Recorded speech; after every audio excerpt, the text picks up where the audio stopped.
جاننا چاہتے ہیں کہ قرآن کریم کی بعض آیات میں تعارض ظاہری طور پر نظر آ رہا ہے۔ ایک شخص قرآن پڑھ کے کہہ رہا ہے کہ غیر مسلم کو قتل کرنا حرام ہے، جس نے ایک جان کا قتل کیا اس نے تمام انسانیت کو قتل کیا۔ دوسرا کہہ رہا ہے، قرآن خود کہہ رہا ہے کہ غیر مسلموں کو قتل کرو۔ اب اپیرنٹلی کنٹرڈکشن ہے، اپیرنٹلی تعارض ہے۔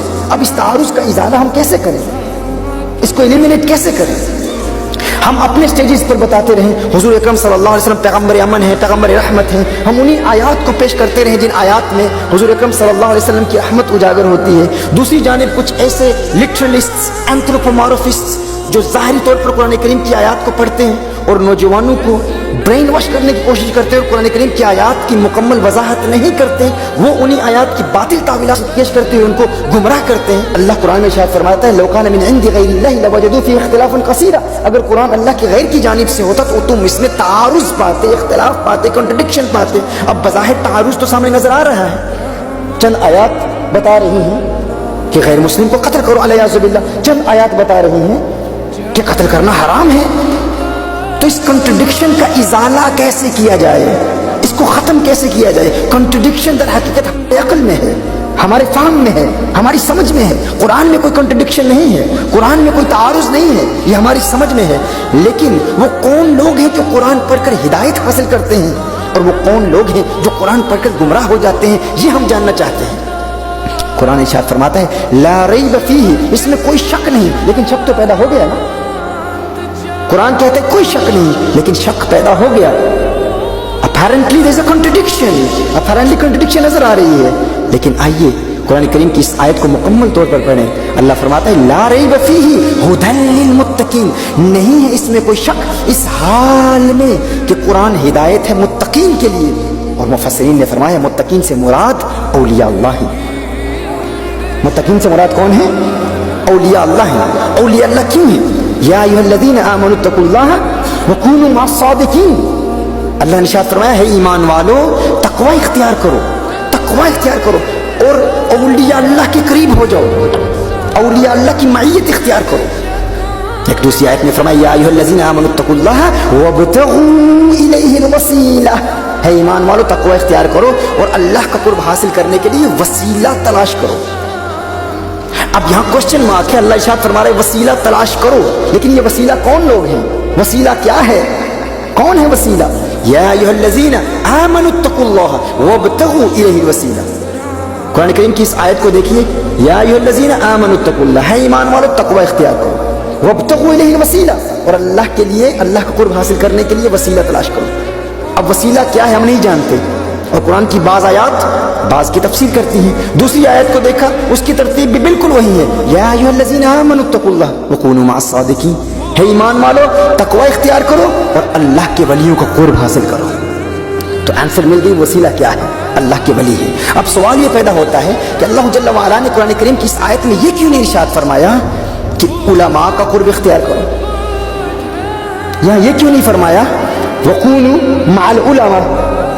اس لیے کہ ایک اصول ہے، ایک قانون ہے، یہ ممکن ہے کہ علم اور کفر جمع ہو جائیں، ایک شخص عالم بھی ہو اور غیر مسلم بھی ہو، یہ پاسبل ہے۔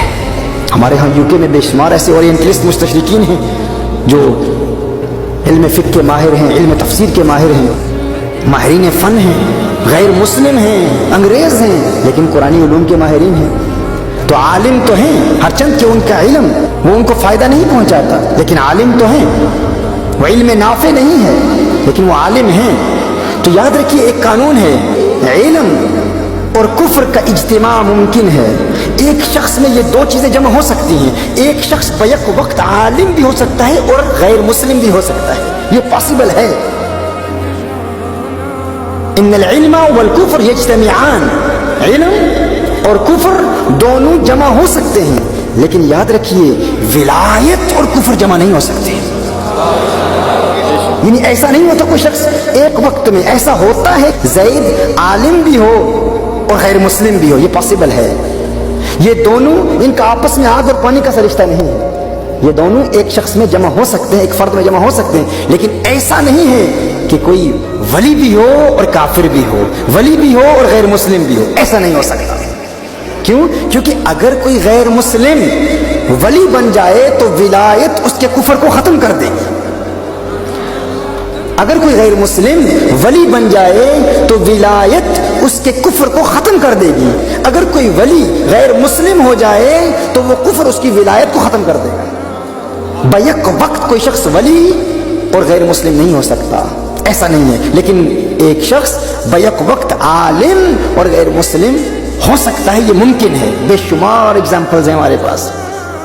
تو اللہ جل وعلا نے جب قرآن کریم میں ارشاد فرمایا لا ریب فیہ ھدی للمتقین، اس میں کوئی شک نہیں اس حال میں کہ یہ ہدایت ہے متقین کے لیے، تو اللہ جل وعلا ارشاد فرما رہا ہے اگر تم ذہنی ارتباک اور خلش کا شکار ہو، ذہنی الجھن کا شکار ہو، ہر طبقے کے لوگ قرآن کریم کی آیات پیش کر رہے ہیں، وہ بھی پیش کر رہے ہیں آیات قرآنیہ، وہ کہتے ہیں غیر مسلم کا قتل کرنا جائز ہے، دوسرا طبقہ کہہ رہا ہے غیر مسلم کا قتل کرنا حرام ہے، ناجائز ہے.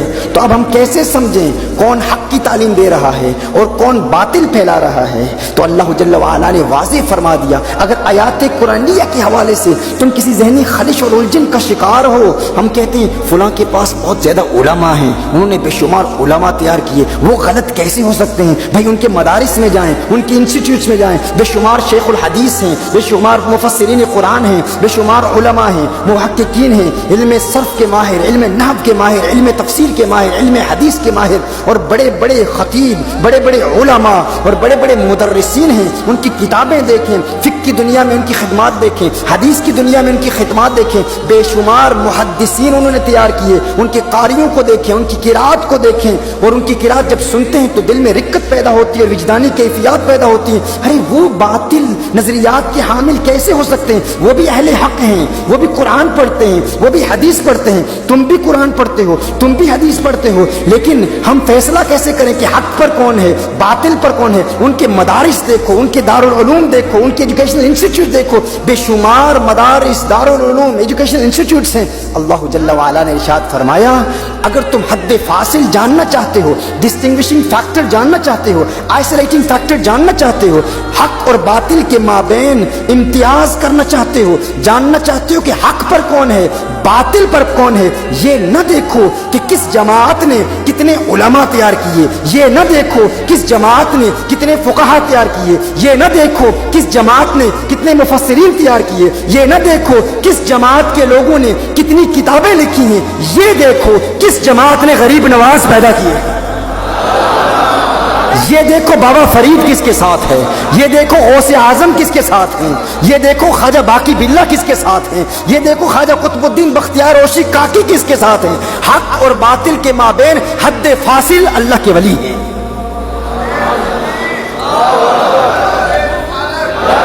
لا ریب فیہ ھدی للمتقین کا یہی معنی ہے. تو اگر کسی قرآن کریم کی آیت کے حوالے سے آپ کو اب سمجھ نہیں پا رہے ہو، دونوں طبقات آیات پیش کر رہے ہیں، تو دیکھو اس حوالے سے خواجہ نظام الدین اولیاء محبوب الہی کیا فرماتے ہیں. اگر کانٹے بچھانے والوں کی راہوں میں کانٹے ہی بچھائے جاتے رہے تو یہ ساری زمین کانٹوں سے بھر جائے گی. محبوب الہی کا فرمان ہے.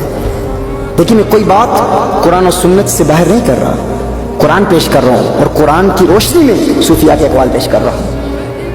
تشدد کا خاتمہ تشدد سے ممکن نہیں ہے، دہشت کا خاتمہ دہشت سے ممکن نہیں ہے. آگ کو آگ سے نہیں بجھایا جا سکتا. آگ کو بجھانے کا طریقہ فقط ہمارے صوفیاء جانتے ہیں، یہ ہمارے صوفیاء جانتے ہیں. یہ علم اللہ نے صوفیاء کو عطا فرمایا ہے. اگر آگ کو بجھانا چاہتے ہو، تشدد اور دہشت گردی کی آگ کو بجھانا چاہتے ہو، تو صوفیاء کی بارگاہ میں زانو تلمس طے کرو، ان کے قریب ہو جاؤ، اور وہ آپ کو بتائیں گے کہ کس طرح دہشت کی آگ کو امن و آشتی اور محبت اور رواداری کے پانی سے بجھایا جا سکتا ہے.